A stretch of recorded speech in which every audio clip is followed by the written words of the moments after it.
Folks, hello and good evening. I wasn't sure if we'd started, and some of the folks in the audience weren't sure if we'd started either, but it is 7 p.m. and we will be starting our webinar titled Teaching Personal Finance with Online Resources,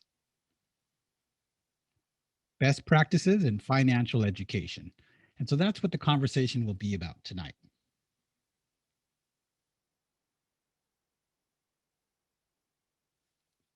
Also, folks, we want you to understand that our webinar tonight is via Zoom software and is best accessible via a laptop, desktop, or computer, not a mobile device.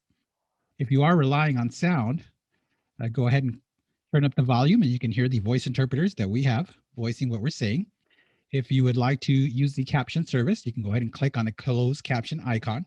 If you're having any tech issues or are unsure of how to handle uh, the webinar platform and how to get to the most out of it, go ahead and type that into the chat box. We will go ahead and respond to your needs. Showing on the share screen at the moment, some of you might be familiar, some of you might not be familiar. But if you look where the screen is split, you should be able to see Mary and I on one side of the screen and our screen share on the other side.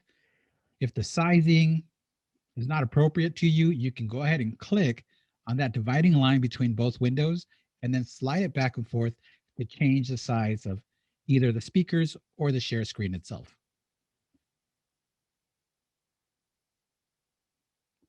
Sometimes while we're dialoguing, a question will come up. If that should be the case, please feel free to type it into the Q&A box. If you look towards the bottom of the Zoom software, you'll see that there's a Q&A box. Type in your question there. Now, keep in mind, we will not be responding as the questions come in. We will hold them off. We will hold off on them and respond to them in the order that they came in at the end of the webinar. Again, if you have any tech issues, type those into the chat box, not the Q&A box. If you see a question in the Q&A box as well that you want asked, you can click like on that question and it will prioritize that question based on the number of likes it receives. Also, we'd like to thank CSD Learns for tonight's webinar and tonight's programming in conjunction with funding provided by the Wells Fargo Foundation.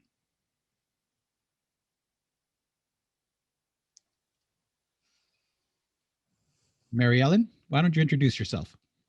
Hello out there. It's good to see everyone again. I mean, it is odd that I'm not able to see everyone, but I'm happy you all have returned for our third round. For those of you that are new, I'll introduce myself. I'm Mary Ellen Graham, and I work here in Austin, Texas at the School for the Deaf for Statewide Outreach Center for the School of the I'm also a specialist, an outreach specialist for the whole state of Texas. And with all of the interesting changes that we've gone through, I'm really happy to be here presenting on this topic with you. Go ahead, Todd. Yes, hi, I'm Todd Boneo. I know I said a lot without introducing myself. I am a lecturer at Gallaudet on math and information technology, and I've spent the last 3 years teaching at Gallaudet. So today, what we want to talk about, first we'd like to discuss our goals for tonight's webinar. We would like to discuss online resources that can be used to teach personal finance. We also want to explore strategies on how to modify readily available resources to best suit deaf and hard of hearing students.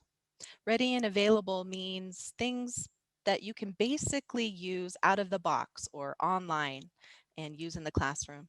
Also understand the process of selecting specific topics with additional factors that need to be considered within the classroom, things that will fit best within your classroom. The fourth goal is to learn how to modify resources used within the classroom for online instruction. So these are the 4 goals of what we want to cover in tonight's webinar. With those goals, Todd and I sought out and found 2 wonderful panelists who were happy to join us tonight. The first is Molly Christensen from the California School for the Deaf in Fremont. She currently teaches social studies in high school, the high school level. We also have Ryan Bonejo, who is a middle school and high school financial literacy teacher at the Maryland School for the Deaf. So without further ado, please turn on your videos and join us. Hello. Hi. Molly, do you mind telling us more about yourself? Sure. I am Molly, and I teach at the California School for the Deaf in Fremont. I have been teaching there for about 15 years now. 13 years of my time, I taught government and economics.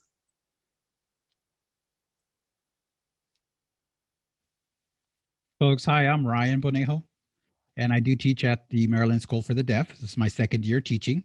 Before that, I had my own business, and I'm excited to bring my knowledge and share that with these students, middle schoolers, both high school, and keep that continuum, that stream going for both middle schoolers and high schoolers into business.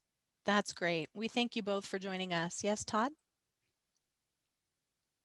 Right. And I don't mean to cut anyone off, but for the audience sake, in case you're wondering, I know there's thoughts are flying in people's heads. Yes, we are brothers. So for those people that were wondering, we are related.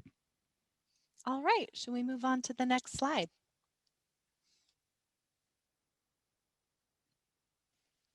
I love starting with polls because we want to make sure to get the audience's attention and make sure you're on your toes.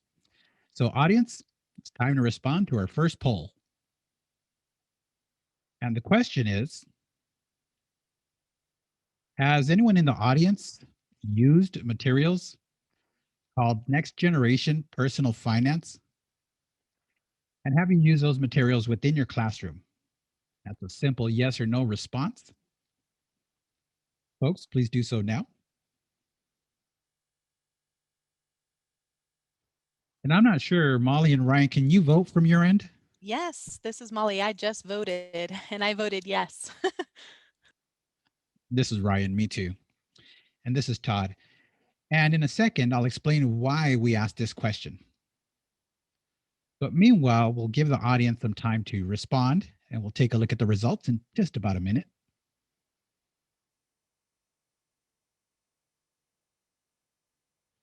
Molly, Ryan, I'm curious, how did you get involved in the personal finance field? Were you already involved before you were teaching, or did you somehow become involved along the way? Ryan or Molly, either or? Oh, go ahead. Go ahead, Ryan. Oh, well, thank you, Molly. When I graduated college, I had some financial knowledge, but then I started a business and I realized that there was so much more that should have been taught in school when I was younger. Basics, content areas, I believe exist that can be taught at a younger age, not when people are in their 30s or 40s. Diving in depth into the financial world, that's a personal choice that people can make along the way. But when I realized there were gaps, I had an itch to bring that information back to students. This is Molly. I agree. When teaching economics, I really didn't intend on incorporating personal finance at the beginning, but then the state of California added more standardized requirements based on personal finance. And so I was forced to add personal finance into my curriculum. But I really found that students were so hungry to learn about that. They want to know this information before they graduate and start their lives on their own. Like you mentioned, Ryan, many of us have these gaps in our own education regarding personal finance. And so that is what really motivated me to do more. And now I'm thinking about even having a separate course specific to personal finance. Currently, it's still integrated, but I'm hoping to separate it to a standalone. Right, says Ryan. And this is Todd. You expressed, Ryan, saying, I wish I had known, and I'm sure there's more people that feel the same thing. I wish I had known XYZ. But Ryan, you're actually taking action and avoiding that regret in any students. Okay, here are the poll results. I think we have them ready and we will put them on the screen in a moment. There they are. Fascinating. Ryan says almost Yeah. a third. Molly says, yeah, a third. This is Todd. So a third are familiar, two-thirds are not. Now, I know Molly and Ryan voted on this, so that might have skewed the poll. There might be more people that are not familiar with the NGPF, Next Gen Personal Finance Program. And we'll continue moving forward.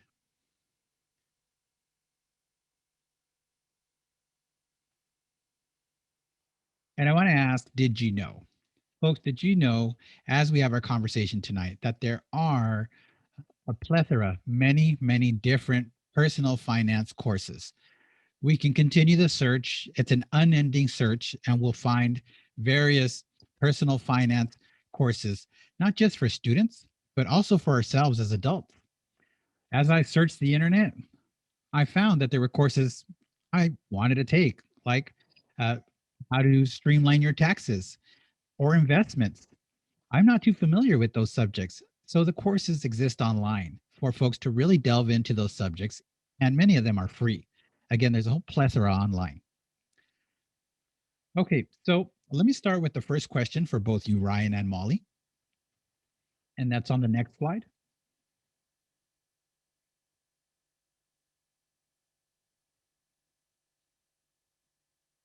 Okay, so the first question is showing. Again, I just mentioned there's many resources online, but I'm curious which you two use. And this relates back to that initial poll question we asked. That'll be clarified here. But also, if there are any other resources that either of you like or don't like, please share. And we'll start with Molly. This is Molly. I use Ngpf very often. That's actually my go-to resource. So I always will check there first. I also use CSD Learn's course offering, which is online. Uh, there are full courses there. I've used the banking class, how to set up various different accounts, banking accounts, that course, as well as CSD Learn's course on investments. So I've used both of those in the classroom with my students, and they're so nice because they're accessible. Everything is in American Sign Language.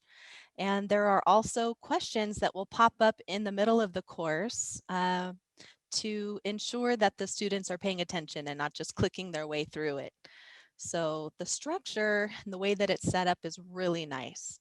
Also, I feel like I can sort of disengage somewhat and let my students learn more on their own in this self-paced fashion. Also, I use the Federal Reserve Bank's resources. Um, they have, I was a part of their fellowship program at the Federal Reserve Bank, and so I learned about the resources then. Not much is towards personal finance, but it's more so focused on economics. But like I said, I was an economics teacher, but it still is a good resource with great information. Another I use a source that I use is called Invest in What's Next. It's an online course that helps students navigate different options for their future careers. For example, if someone wants to go into construction, they may think that being a construction worker is their only option, but through this site, it teaches them they could be many other things under that umbrella, like an engineer or a surveyor. So really, it also tells you what type of degree you need to get or what type of learning you need to get to accomplish that goal, and also what your future earnings will be. So let's say I learned that for my profession, I need to take a college course, maybe at a community college level. You see that with each jump in education, it relates to a jump in income as well. So it's really nice for them to see all of that. And with NGPF as well, I use a lot of their interactive games. Ryan, I think you have used some of their games as well, you mentioned. I, I sure have. For instance, one is called Spent.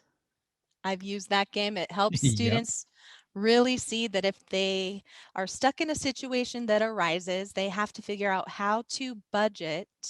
Maybe they're living close, they want to live close to where they work, but rents are higher. And instead, they'll have to find an apartment further away to save money on rent, but then they have to account for the expense of gas for their commute. Also, different challenges will arise in the middle of the game, just emergencies that pop up and they have to figure out how to manage their finances. So I like the game a lot. Ryan, do you want to add more? Yeah, that's game spent. I introduced my middle schoolers to it last year, and I didn't realize that there would be so many emergencies coming up in the game. One of the emergencies was a pet getting sick, your dog getting sick. And so you either had to put it to sleep or try to medicate it. And a lot of the kids were upset with that one. but I explained to them that's a real life situation that they could face in the future. And I agree with Molly, NGPF is my go to. It has a clear listing of units and you can touch upon and work through the list. And the units also have expansion units like 1.1, 1.2, section 1.3. So if it feels like it's getting to be too much or a certain unit doesn't apply to the students, they can easily be skipped. So then you could skip to unit 2.1. And they also have it broken into semester courses or a year option. If you take the full year option, then it's more in depth and it moves at a slower pace, of course. The semester version touches quickly upon subjects, and I tend to use a semester option because it includes games and I can make the yearly selection, but I prefer using the semester option. However, NGPF assumes that all students taking using the resource are at their grade reading level. And so that's not always the case in our community. Some questions can be challenging. And the same happens with the middle schoolers that I work with, not just the high schoolers. But regardless, NGPF is a neat program.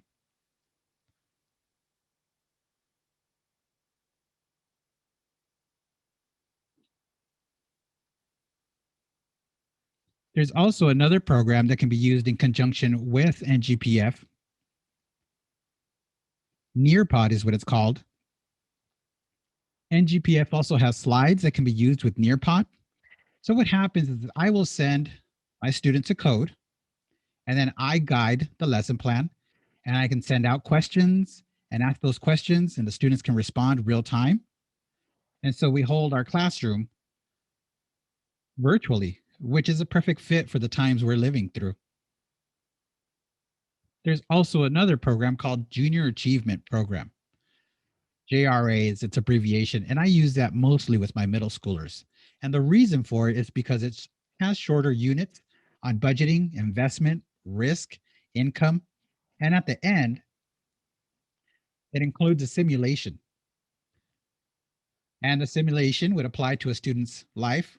Uh, they're given a job, and then they have to select what type of house they would purchase. And true, most students want a penthouse, but with the salary they're given in the game, they're forced to make decisions. So they can make incorrect decisions, correct decisions, and that's typically run during the last week of the semester. And again, I do that. That's a quarterly basis, run the last week of the quarter with the middle schoolers. And so, yeah, I use a combination of the three. This is Molly. I'd like to add about NGPF.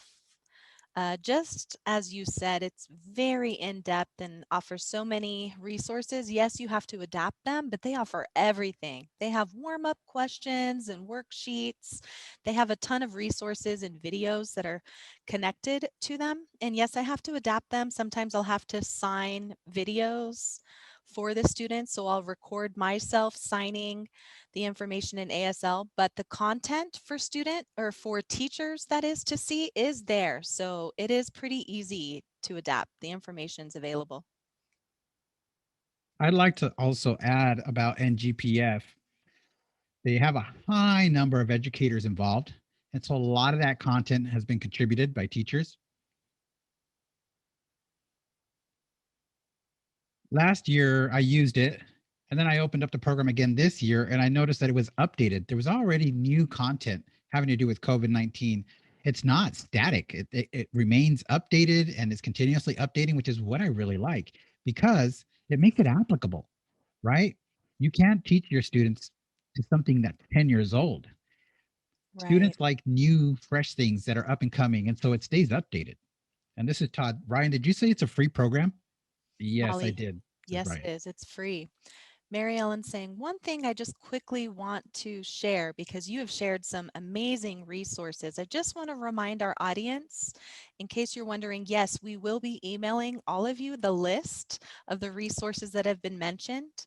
So don't worry, don't think you have to take notes at this time. We want to make sure we have the full hour to go through everything. So just relax, enjoy the conversation. All of this will be sent to you. I want to go back where we saw that 67% of our audience do not know what NGPF is. So it's more of a budgeting program, or if you were to summarize in one sentence what the program is, what would you say? So this is Ryan. I'd say it's a curriculum. They have their own standards, their own objectives, and that's included in every lesson plan. It is set. It's a semester curriculum. Molly, would you like to This add to is that? this is Molly. Yes, I would agree. They have different options for courses. You can do a full semester or a full year or even a 9-week course. There's various options there. And personally, I don't teach a full semester long course. I have to adapt it with my own schedule. And so I pick and choose resources from NGPF. And you can do that. You don't necessarily have to follow it day by day. You can pick and choose. My students are more, interested in the games. They seem to enjoy Of that course. more. And with distance learning, it is nice to have these online resources ready and available for them. Some other games that my students really enjoy are, oh, TurboTax. There's a TurboTax simulation where you can practice. You're given a character and an income. You have a W-2, so you can see what that looks like. And then you can import that into what looks like a real website for TurboTax. You can go along through the whole process of filing and paying taxes. So that's really nice. Mary Ellen, that's great. Molly, That right. It is is a lot nice. of fun. This is Todd. I wish I had that when I was young. This is Ryan. I moved to Texas, uh, and so I used some mock W-2s there to show. And this is Todd. Ryan, can you move back a bit? You're a little too close to the camera. Okay. For the W-2s here, I was able to show the difference uh, between the returns for a single tax filing or a joint filing. And I was able to explain to the students how having children impacts and affects families. They had assumed that taxes apply the same to everyone. And I had explained to them that no, there are such things as dependents, and taxes have their own application depending on the family composition. This is Molly, right? And using Zoom, it's nice to use breakout rooms and you can assign different characters. You can have, husband and wife or family with no children, families with children, so they can see the differences therein. That is so true, says Ryan. And this is Todd speaking. We've mentioned NGPF as a great resource, and that's coming from the educator perspective. But let me ask you from your students' perspective, what's their view? Sometimes students know what's best or how to deliver, how information should be delivered to them best. And Molly, Ryan, you've both mentioned that it's extremely fun program, but what are the materials like and how do the students respond to those materials in comparison to other materials that are non-NGPF This is resources? Molly. I'm not sure if my students know that these things are coming from NGPF. They just know that they're being provided from me and, I they're see. connected with a game. But sometimes their schoolwork or their worksheets that they offer, they're great. Also, I'll offer something related to budgeting. It's not really a game, it's more of an activity that I'll do in class. And it's based on the idea of the bean game. Have you used that before, Ryan? The bean game? I Yes, have, but I used it in person. right, in person. But I actually just learned last week that you can actually do it virtually. There is a virtual way to add beans. Anyway, uh, and it's a practice in budgeting, but basically it's to disassociate the idea of money, using money instead to use beans. So you have 20 beans given to you and you have to decide if you want to rent an apartment on your own, that will cost you 4 beans, versus if you live with your family, you can then save those beans and maybe pay your family 2 beans for rent. So there's various choices, and of course you can't spend over 20 beans in total. And then the next part will say you got a pay cut and now you are down to 13 beans this month. So then it forces them to make these really tough choices in their life and they end up learning a lot from it. It's been very beneficial. I will often share, different events as well that could pop up Like you talked about, a dog being sick and you have to decide if you have to put them to sleep or treatment, or an emergency situation, someone breaks into your house and steals your computer. What do you do now? You have to pay for that. Or do you possibly have insurance? Did you get renter's insurance? And if so, luckily that will cover the loss of your computer. So we can do all of that in the course of this activity. It's not just a game. Ryan? This is Ryan. Yes, same thing as you said. I don't mention NGPF. I get my resources from NGPF, and they do a really good job in the fact that they will offer a hook sentence or a hook question. For example, if we're talking about investments, you invest $100 into your account in 2019, you can see how much money you have now. If you invested $100 in Zoom, you can see how much your investment grew. And then the next, other companies that are similar to Zoom that are just, on the rise. We'll dive into that. We'll talk about stocks. Sometimes students find that boring, but when you give them a real life situation like that, then they're more interested. Sometimes finance can be a dry subject. But when you throw out horror situations, you don't mean to scare your students, but you have to let them know these things could possibly happen to you. You have to plan for them. And it really elicits a great discussion. So you can really do many things all at once. This is Mary Ellen. You guys have Well, shared some awesome resources. I just want to make sure we have enough time to cover the rest that we have planned. Time has already sped by. I can't believe it. yeah, we could spend the whole night here, right? Yes. So what should we move on to next? This is Todd. We have more questions, folks. Mary Ellen says, we love our polls here. So please, let's see our next poll. This is a good one for me. I'm very interested in this topic. How confident are you about modifying online resources to meet your students' reading and comprehension levels? Do you feel very confident that you can adapt everything, somewhat confident, or not confident at all? Go ahead and vote, please. And this is Todd speaking. For myself, I'd have to vote right in the middle there because I am still, well, I feel like I'm getting better every year. I am making progress, but I'm not 100% there, Me right? If it's too. English, voice based material, and I'm trying to teach that to the kids, deaf, hard of hearing kids in American Sign Language, right? I don't feel too confident making that interpretation or translation. And this is Ryan. I agree, Todd. It's not a one size fits all situation. With each batch of students that show up, there's differences, and you have to accommodate those differences. Some students find the material too simplistic, too easy. There just isn't a one size fits all. This is Molly. And to add to that, I have found that some students will expect, maybe their reading and writing level is at a higher level. And so we would expect them to understand what they're reading, yet this is specialized terminology in finance, and sometimes it can catch them off guard, especially if they're not receiving this information or this incidental learning from hearing conversations in their household about this. It doesn't matter what their reading level is.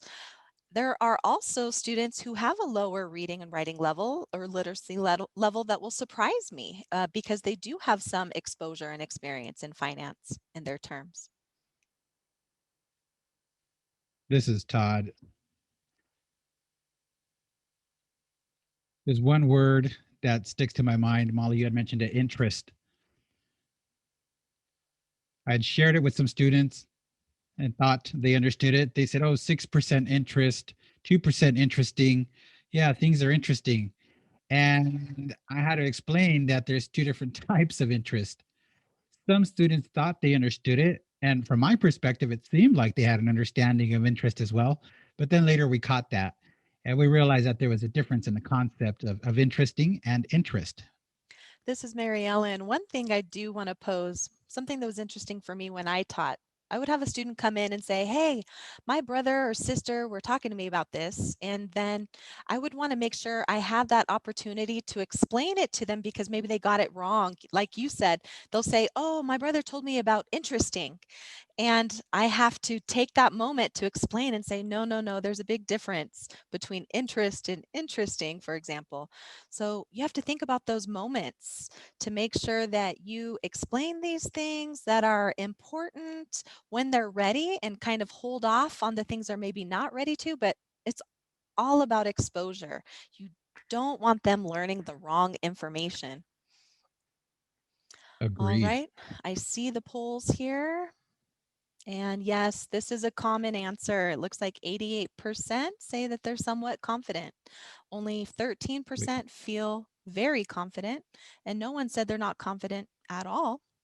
So, yes, we're all lifelong learners, and this is a great experience learning how to do this. Let's move on to our next question.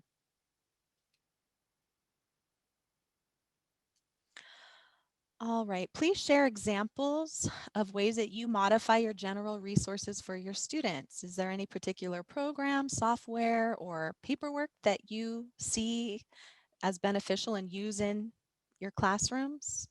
I guess, do you have any tips for other teachers? Ryan, would you like to start this one off? Sure, I'll start with videos. YouTube. YouTube has millions of how to videos, which is great. And NGPF often includes YouTube videos, and quite often they're captioned. Now, the captions aren't the greatest at times. You really have to have a good sense of the topic to understand the captions because of the way the words uh, populate. So, what I do with the students is I'll play it for 20 seconds, a video, and then I'll review it, make sure they have an understanding, and then I'll play another 20 seconds worth of video, and then I'll stop and explain it.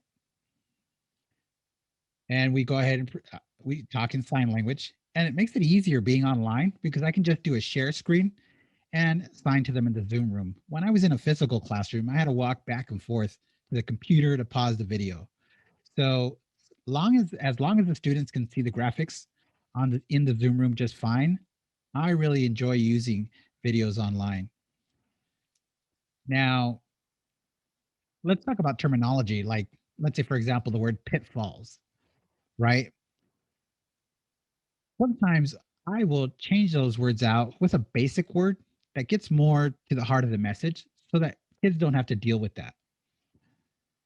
But I understand the question. And sometimes deviating to explain a word leads to more left field conversation and it distracts from discussing the content.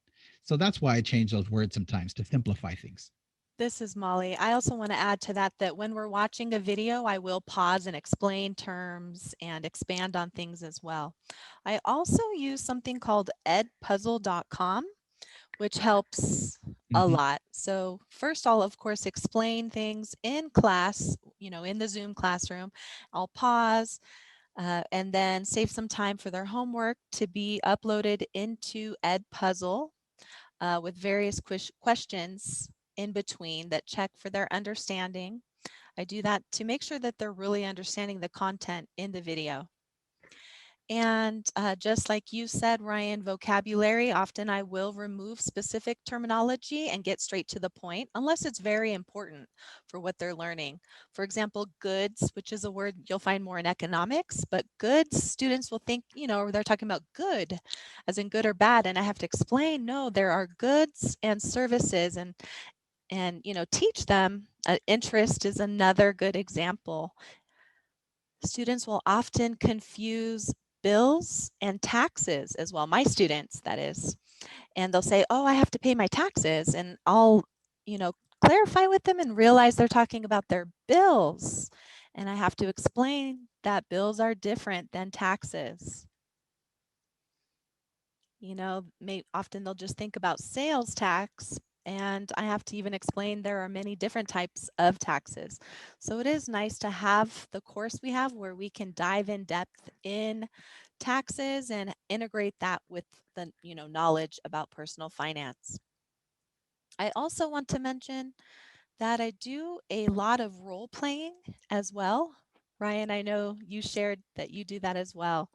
So you can act out Hmm. scenarios where, you hand out Monopoly money to your classroom and you can play a game with Monopoly money. So you have this amount of money and this other person earns less. Now you have to pay taxes. And so you figure out the percentage that is taken away from their income to pay taxes. And I have them actually go through those steps, go through the action of paying taxes so they can really understand. Uh,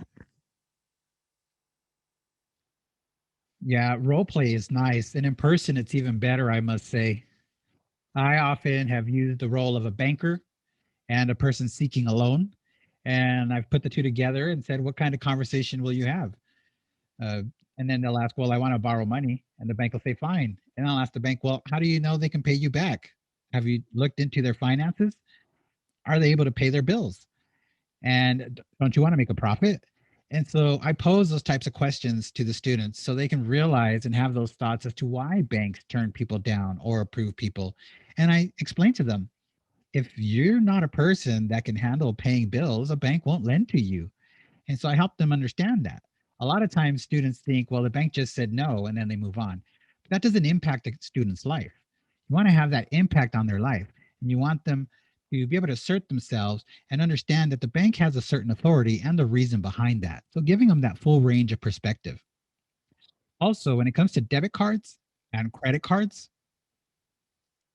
this is a sign, right? They both are cards, but they're exponentially different. One card can mess up your future. And then Completely. another one of those cards just takes money out of your bank account, right? But both cards are plastic and have 16 characters and numbers on them. So I try to get students to understand that the difference between a debit card and a credit card. And to get that across, there's a lot of demos and a lot of what ifs that have to be presented. This is Todd. Wow, you brought up a lot of stuff. I taught personal finance at one point in the past.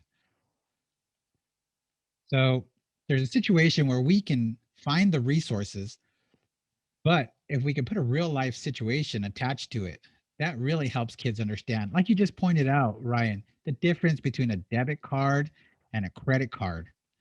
So what I've done instead of pointing out the difference, I've done, for example, said, okay, you have 2000 in the bank and you go home and you realize your plumbing broke, you've got a bad leak, you call a plumber, and the plumber says, well, that'll cost $2,500. So I asked the students, well, what do? You can't afford it. So are you going to leave it leaking?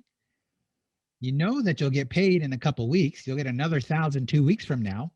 But what are you going to do about your leaky pipe? Are you going to let the leak continue? You want to fix it now, but you only have 2,000 in the bank. What can you do? And then that's when I make my introduction about a credit card. And I explain to them credit and I try to help them understand the terms of credit and how it needs to be paid back. And at that point, the students start realizing the difference as well as the importance about credit. And that's what I mean by applying real life situations to it. And this is Ryan. Yes, we also have to be sensitive because we're not always familiar with their backgrounds and their parents' spending habits. Some students might open up and say, oh, yeah, my parents have lots of bills and they haven't paid them off, right? A lot of students don't realize the importance of it until they're adults. And then they become more reserved when they're adults. Some students come in indicating that credit cards are bad because they haven't been given an in depth knowledge. But what I do is I present them with all the information and let them make their own decision. This is Molly. And to add to that, I also make an emphasis that there are payday loans out there and explain the consequences that if you fall into those traps, what could happen and how they really, pull people into a vicious cycle of being indebted to them. Yeah. They play you straight down, says Todd. This is Mary Ellen. I'm so fascinated with this discussion, but we're going to have to move on to the next one. This is Todd. Yeah, I'm sure we've got more questions, and I'm sure we probably missed a couple important comments for this one in particular, but we do have to move on. Our third question for the night is, of course, we know that there are plenty of resources, plenty of ideas, plenty of methods to teach, and we've discussed them already. But here's a thought. When you think of bills, stocks, investments, credit card, mortgage, auto loans, and all that, at some point, all that can't be taken in at once. So, how do you prioritize which parts of finance you're going to teach? Do you do that based off your students? Do you do that based off an intuition? Do you do that based off of an online recommendation? I'm curious your approach. Molly? This is Molly. Yes. I always want to ensure, I think about my seniors. Um, I want to make sure that they know where to find the correct information after they graduate. So, my test for myself is, well, is this a resource that they would or could use after graduation? I'll ask myself that. And often when you search the web or the internet, we'll use the website for NerdWallet, and you can use NerdWallet to search different types of bank accounts and the interests. In doing that, I feel that that's beneficial because that is a website that they can use after they graduate. I want to look for things that they can apply immediately after graduation. We also have to think about what comes next after graduation. If they'll possibly go to college, they need to know about paying back school loans if they do take out loans for college and how to pay those back. They also need to know about SSI as well. So we typically cover some of that. They wonder if they have to pay taxes on their Social Security income and how that works within their budget if they use SSI or if they don't receive their SSI check for a month or two. That is a unique situation that applies to deaf students that does not to the general population, and NGPF does not cover SSI, so I have to find some other resources when I teach that. This is Ryan. I typically prioritize what I know my students are going to deal with at graduation. Like, for example, checking. I do that unit for sure. I know students will have a checking account within a few years, savings accounts, and taxes. By the end of the semester, I'm covering investing because it'd be nice and great if all my students in the future had money to invest, but it's not a guarantee. Some students are interested and some are not. I add it as a last lesson plan. It's not a must, but I know that students are going to be dealing with certain issues right after graduation, and I teach to that. That's what I prioritize. And I always add current events to my lessons, and I relate them and tie them into the lesson plan. Like, for example, I had the students focus on the stock market during the elections, and I kept tying in the impacts from each other. So it's great for me to be able to show students how real life events apply in the financial markets. And then that scandal that just happened recently, I was able to show it to them. And any other scandals that happen, I show as well. And so a lot of times students don't realize that fraud, crime, and investigation has impacts on our daily life. And so that's how I prioritize my teaching materials. And another thing, I teach the students that they can ruin their credit if they don't pay back their loans, if they have too much debt. And I explain to them the consequences and impacts it can have on their future. But I tend to minimize those towards the end This and is focus on Molly. investing. I agree. When it comes to investments, that's not usually a priority in teaching, but I do think it's important that students understand about the ideas behind investments. Right. And our society has become so divided with the rich and the poor. Why is there such a huge divide, and how does that cycle continue? So I do like to touch on it, but I don't go too long or too in depth in investments. Mary Ellen, one thing that was really nice when I was teaching, students do often understand the other side of things. So when you sign an agreement or sign a paper or a contract, um, you can't get out of it later. If your signature is on that line, you are to be held accountable for that. You want to make sure they understand that. If it's for an auto loan or a rental agreement, don't just sign paperwork without reading it first, because you will be held to that. So those are the types of topics that require more in-depth explanation for our students, but sometimes you don't have enough time. This is Ryan. Yeah, I know I touch on a lot, but sometimes I really try to get the big picture across. And I tell students, if you don't pay your car note, what do you think happens? And the response is it gets towed away. Exactly, is what I tell them. Right. And sometimes a lesson plan will take a whole month for them to understand the big picture. Right. So if you don't pay your bills or if you don't pay your car note, your car will get towed and impounded or repossessed. And so it's a great lesson that I teach for kids and they can tuck away and keep in mind for later. Molly, go ahead. This is Molly. I would add that not my course, but another elective in personal finance. This instructor or teacher often would bring their students on field trips nearby, near the school. So, for example, they'll take them to an apartment building and show them what the paperwork looks like, the lease contract looks like, so they can get an idea. Cool. Or they'll go on trips to a local bank and visit them in person. I think these in person field trips and visits have more of an impact on students. So, any location that's in your area, take advantage of field trips. I think they really are powerful. This is Todd. I think we do have to wrap up and keep moving. But one last comment is I do talk to the students about the housing market. And one of the things that students love doing is when they're looking at these real estate sites is they get very, very drawn into the houses with the swimming pools and the luxurious yards. And they get very, very attracted to it. And as a teacher, I teach freshmen, first year college students, 18, 19-year old, and I ask them, what are the odds that you're going to buy a house a year or two from now? Right? They might not be able to afford a house till 10 years later. With inflation, housing and prices are through the roof now. It's crazy. So I teach my students, and I know that over that 10-year run, they might forget what was taught. They might not remember the details about mortgages that I explained to them. But a lot of them get lost in that dream of owning a home and that home ownership. But what they really need to understand is how to manage their credit and their checking accounts. So you really kind of have to have a balance because getting your kids lost in a fantasy world isn't always the best for them. Mary Ellen, yes, unfortunately. All right, let's move on to the next question. Yes. Next question. Todd mentioned this is the last one for tonight, so I'll let you go ahead, Todd. We are getting ready to wrap up, folks, and Molly and Ryan have shared a lot already of what they do in the classroom and how they teach.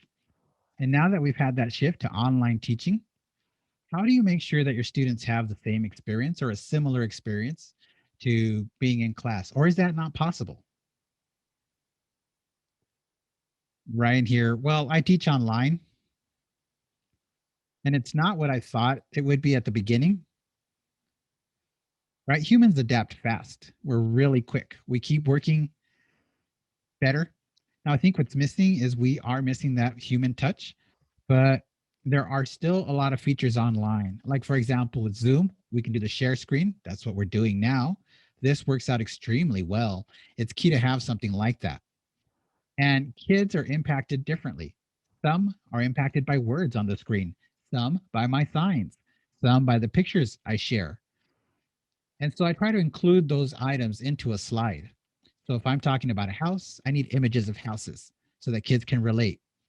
That way, if they're watching my sign, they can see the icon or a picture of a house, and that's fine. They don't have to keep their eyes fixed on me. They can read through the slide, but I try to expose kids in different ways. Again, through the slide, through my presentation, and through the English that's on my slides. This is Molly. I would agree with that. It's actually not so bad, and there's a plethora of online resources now, so you can pick and choose what you need to meet your students' needs. And our students, we have to remember, are so much more comfortable with technology and being virtual than we are. So just make use of all of these resources that are available in personal finance online. You know, every once in a while you may have to discuss writing a check, but that doesn't happen very often. Everything is already online, and banking will continue to be online for their future. Another thing I wanted to share is that field trips can happen online as well. The Federal Reserve Bank, they offer virtual tours.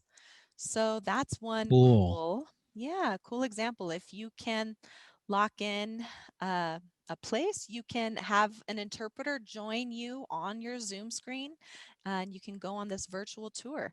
Or you can even check your local area and see if they offer any virtual field trips. This is right. And also online, we could change the time frame.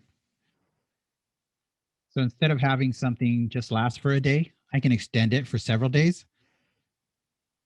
I want kids to understand. I don't necessarily want to teach through lesson plans.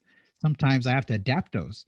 And I notice sometimes I can move quicker online, and other times I have to move slower. Again, I just have to be thoughtful of my students and what is available online for them. This is Todd. Right. And with personal finance, again, that subject can be found online in many places. Can you imagine trying to find information about personal finance in person? I'm sure it'd be tough because we'd have to be trying to find where the resources are located. But here with Zoom online, we have instant connections. It's not like it was in the classroom where I had to walk around, look for something to show. I can actually pinpoint something on the Zoom screen share, which is nice. Right. When I teach math, oh my goodness. At first, I was really lost online because I was so used to helping people in a physical person. But personal finance, maybe it's even better teaching that online. Mary Ellen, go ahead, Ryan. Right. I also allow the students to do a share screen of their screen as well. I often ask them, "Show me what you're looking at," and then I'll be able to read what they're looking at. Of course, in a classroom setting, I'd be walking and looking over their shoulder, but here we can also do that via Zoom. Mary Ellen, yes, that's true. And Zoom is constantly updating their features. So you can actually move your cursor on the Saw PowerPoint that. slide. Yeah. Yeah, there's some really cool things that are coming out all the time.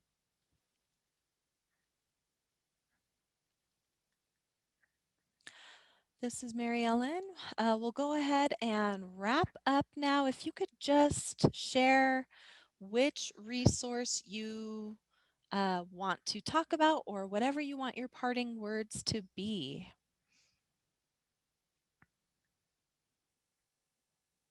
These are the ones that we've This already is mentioned. Yeah. yeah, So we may have do mentioned them all already. either of you want to mention anything else, or do you feel like you've already discussed them all? This is Molly. One that's really good is Good Budget. There's so many apps out there that you can use on the computer or on your mobile phone. I love Mint, but often students don't have full access because they don't have a credit card account or a bank account yet, which you need to have with Mint. With Good Budget, you don't have to have an account set up. You can use this budgeting app without even having a bank account. So that's really nice. That is nice. For middle schoolers, I also typically use Quizniz. There are a lot of other quizzes already developed, but you can also develop your own there.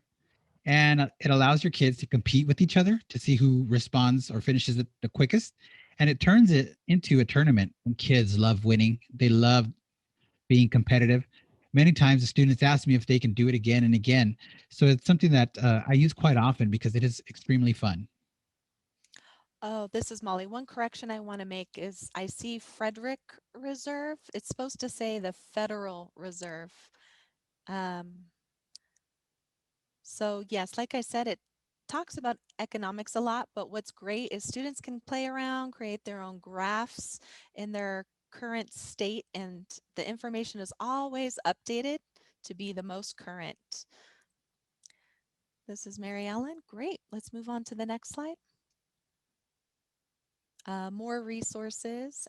Molly was able to expand more on the game that we talked about, the bean game, and spent. Um, Remember, we will be sending these out through email to all of you who are here with us. Right. So, No need to take notes, folks. right. So, next slide. And here's many more fabulous teaching apps. Again, if you want to know more information about any of these, feel free to reach out to us and we'd be happy to provide you with any more information. We also wanted to save some time at the end for your questions. Are there any last thoughts you want to share, or are you ready for our questions? Molly, I'm ready for questions. This is Todd. We have some exciting questions from our audience. And the first question is a simple answer. The question asks about Spent, and it says, is it a free resource? Molly, yes, it is. Completely free. And this is Ryan. Ngpf has an interactive section where you can play games, and Spent is one of those interactive games. Mary Thank you, Todd. Ellen, Next question, Molly. question number 2. Does TurboTax have something for self-employed situations? Like you mentioned, Ryan, earlier, related to having a real estate business. If I own my own business, is there something there for that? Molly, do you remember? I can't remember the answer to that, Ryan. Do you? TurboTax has a self employment section, but I'm not sure if a gamified feature is a part of that. I don't think they have a simulation. We'd have to look that up. I'm not sure.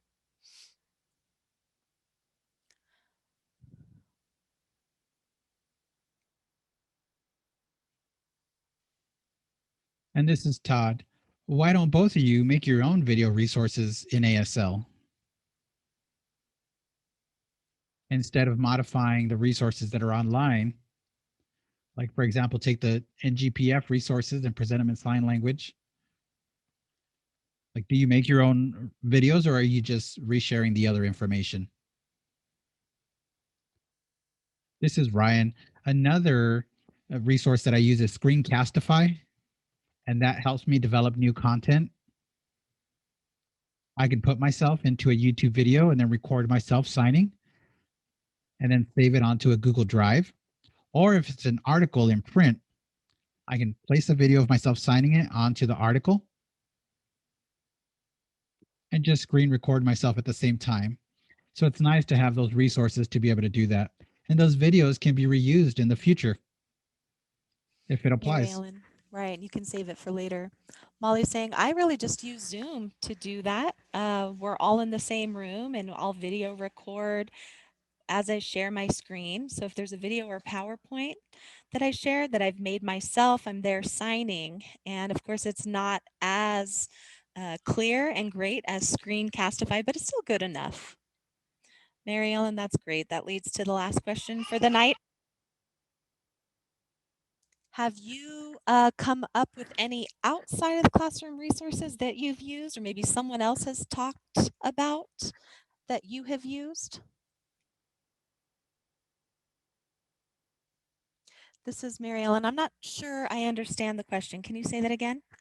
Have you two ever considered outside of the classroom hosting Instagram, YouTube, or different recording different videos with these resources?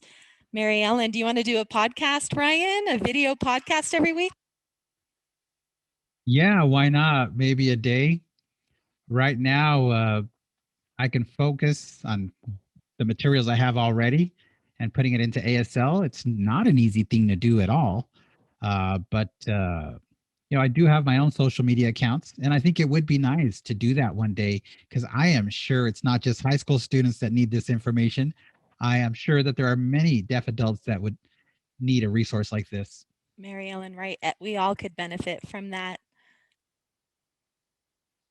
This is Todd. As a teacher, we have fractions and tiny fractions of time left. We have IEPs, lesson plans, other things to deal with. And so making a video on the side after we're already feeling burned out, maybe when we retire is a time to do so, but that might be too late. Mary Ellen, right? We'll Folks, all be using Bitcoin by then. yes. And our webinar has come to an end. Ryan, Molly, we will let you go. Thank you for joining us tonight and providing such excellent resources and tips for the audience. I'm sure they've enjoyed it and we can't thank you enough. Thank This is you. Ryan. Thank you Thank you for for having having us. us. Good night. Bye. Wow. Huh, Mary Ellen? How did an hour go by so fast? I can't believe it. That was the quickest hour I've ever experienced in my life.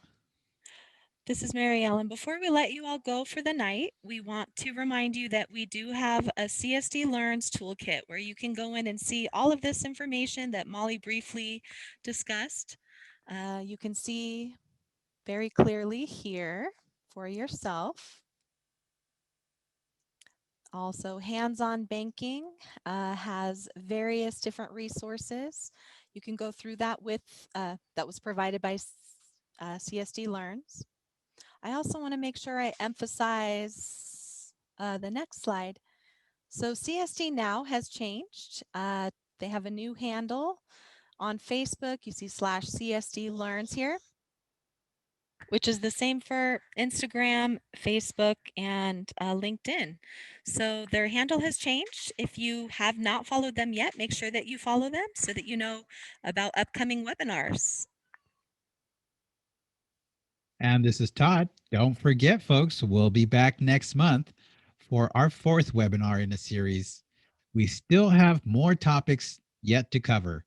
Folks, thank you for having been here with us tonight. We really enjoyed our time together. Thank you. Thank Good you. night.